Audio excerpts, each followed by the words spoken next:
here. So that's where I was. These are from my glow camp. We did Easter eggs. We both did like that. We did tree planting and stuff. Lots of singing, dancing. Man with HIVs came and spoke. It was really good.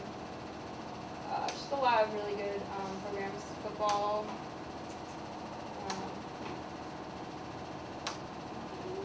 They liked s'mores a lot.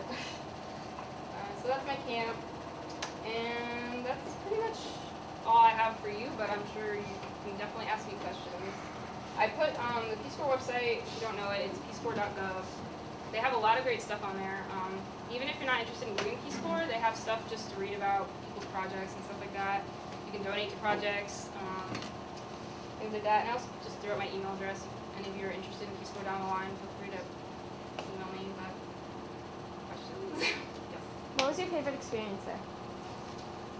Probably my favorite experience was just being there for 2 years, and like I befriended a family pretty early on in my community, and over the time that I was there, like the closeness that I felt with them was really incredible. And like I had little kids who knew me, and I felt like I was part of their family, and it went totally beyond just doing projects and things. Like they knew me really well, and I thought that was really cool. And I mean, they barely spoke English, so that was kind of awesome. Yeah. I noticed, like, when you were referring to Ghana, a couple times you said we.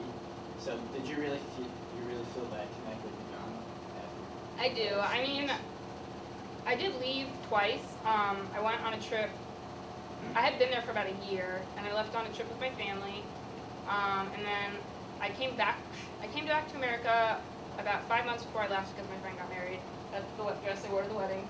And I felt my first year was really hard. I had a really hard time adjusting, and I still don't feel like Ghana is exactly like my country.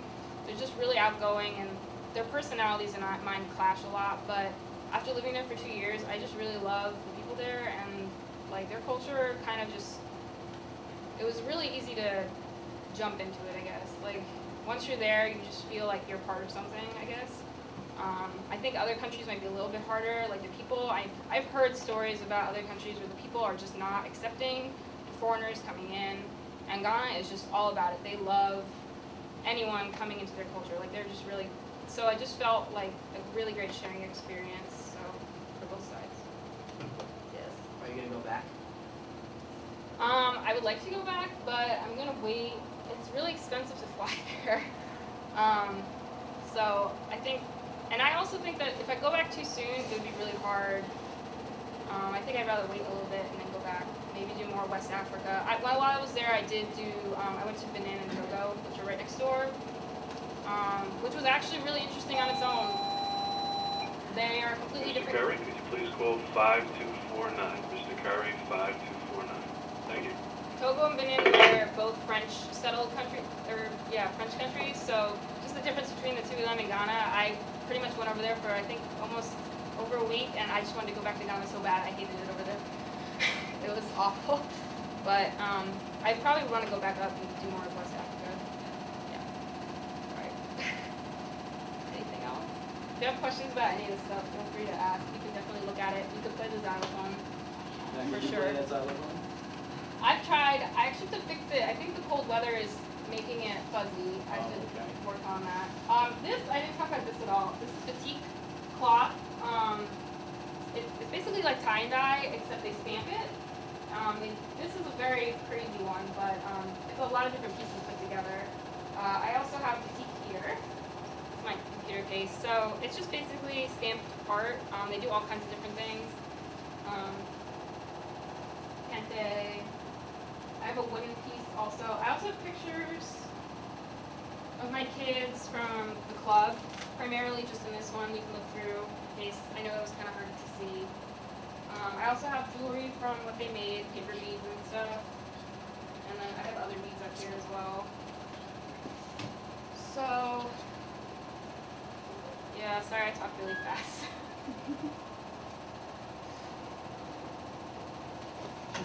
Yeah. Can you play the drum? Not really. It's actually not my drum. It's our group's drum. So So it says Peace Corps, and then it says Omnibus 2008 to 2010. So I'm like the holder of the drum right now. We passed it along supposedly, but I'm not sure how that's gonna work. But it's our group's drum. Oh, and our group started with 42, and we actually, I think, in the end, we made it. I think we only lost maybe 7, so that's pretty good. Peace Corps is completely voluntary. You can leave at any time. So that's something I think a lot of people don't realize. It's not something that you sign a contract and you're there. Like, you can go and you can leave. You can leave in one day. You can not even get on that plane. You can, yeah. Why do you think the Peace Corps is so popular today? Well, I can tell you that. When I left, it was, like I said, my application process went like boom, boom, boom. I was done and in. I have friends now, they have been on waiting lists for over a year. I know people that applied at the same time that I did, but they were very specific with their application. Like they said, I want to teach special ed kids in Peru. Well, good luck. They waited almost 2 years to do that. They finally did get to go, and they are there and they're very happy, so I'm really happy for them. But right now, with the economy, I know Peace Corps is getting really popular. The fact that it's kind of, I've seen all these like ads for it. It's just getting a lot more well known. Just continue. Okay, I think it's still not. I think it's still not clear to a lot of people what Peace Corps actually is, though. I feel like the more of us that talk, people get a better idea of it. I mean, it is a great opportunity. It's not for everyone. We had a lot of people in our group who went and did not like it and they left, and that is completely fine. Like, it's definitely not for everyone. So I just want to throw that out there. Anything else? Yes. What was it like coming back to America? So I flew back on Thanksgiving, and so I've been home for about a month now, and it's been really hard. I did come home this summer, which I'm really glad I did because it made the readjustment process a lot better. Like, aside from things like weather and just general things, it's really difficult. It's hard to be with people that don't really understand or don't know what I did, and that's fine, but it's just, I don't know, it's hard. Was the language ever like a big problem? Honestly, no, because, well, I said that their English wasn't the best, but it was their national language, so they did learn it. So as opposed to Togo, which is right next door, who they speak French, you go over there, you cannot use English at all. You need to know a little bit of French. Like, there's no English there.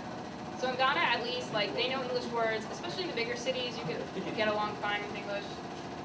My language was really easy to learn. I was thinking about teaching you guys some of it, but I don't really want to. It's really easy to learn. The way they speak is very simple, which sounds terrible, but it's true. Like, they don't throw a lot of fancy words in there. They use like one word 1,000 times to express how good something is. Like, they just use one word instead of very, or that's how they do it. So it is actually really easy to learn. At least my language was. I know some other languages were a little harder. Plus, mine was spoken so, like, not just where I was, but a little bit further north and other places. I could use it and be okay. Yes. What was it like to experience like a sporting event that we could see in America in a completely different country? You mean like World Cup or? Well, I only went to one football game the entire time I was in Ghana. And the only reason I went was because the football team's name was the Mysterious Dwarves, and I was like, I have to go see this game. They're really obsessed with dwarves there. Ghanaians are very superstitious, so they think magical dwarves are real, and they, so they named their team after them. It was really cool. They get so into it, and even during World Cup time, like, I came home in the summer, so I was actually here in America for the U.S. versus Ghana game, which was awesome, because me and my friends went to the bar to watch it. We're all wearing, I brought them all Ghana jerseys, and we were all there. We were like, yeah! So that was really cool. Probably ballsy of us, but it's completely different. I mean, America doesn't really care about football like they do. It's their sport, and they're really good at it. So, I mean, that's what they do. Like, kids there don't have a lot of toys, so they kick rocks around, and if they have a ball, they kick balls around. Like, they don't no much other sports but football. So, and that was cool. Yeah. Did you get one of those things? No. No, I didn't.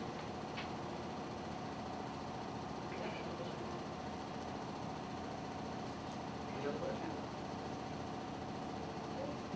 Lisa, we would like to thank you, and your presentation went very well. Okay. And the next time you come back to the classes, of course, we'll Yeah. make the arrangements, we'll work it all out. Cool. That's, I was just talking to Mr. Salem, and he said he'll be able to, Yeah, I next should have time told you come about that. back. Well, we would like to thank you. Great job. And of course, what our people would like to do is, you saw the photographs being taken, but if you don't mind, I'd like to take some photos also with you. Okay. Okay, so guys, want to get a group photo somehow? Should I take a photo of this? Can we do it on that chair? Show that